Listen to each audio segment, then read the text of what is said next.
So the Juniper license plate, front plate is a little different. It doesn't have the hook underneath. And so what I did is I put the plate on first, and then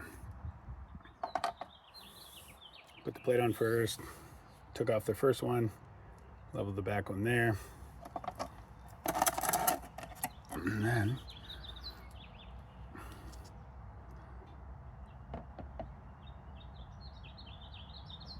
I aligned it exactly with the California.